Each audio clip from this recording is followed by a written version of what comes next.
কিন্তু সারা মতো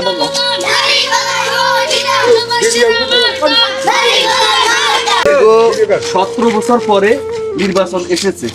একটা সময় আমরা নির্বাচনের প্রচারণা করেছিলাম।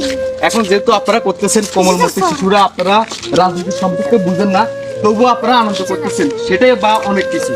তো আসলে 17টা বছর আমরা এই জাতি জিম্মি ছিল। আসলে এখন আপনারা ভোটের একটা আনন্দ আপনাদের ভিতরে কাজ করতেছে। ভালোবাসা দিয়ে এই ভালোবাসা চলমান থাকুক।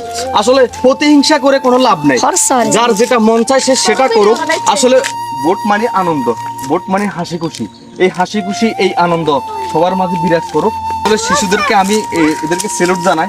এটা সুন্দরভাবে দেখতে চাই, তাই তারা আসলে এই দাড়ি পাল্লার প্রতীক নিয়ে একটা মিছিল করতেছে। সেই ছোট্টবেলায় আমরা মিছিল করতাম। আসলে সেই দিনগুলো এখন খুবই মনে পড়ে।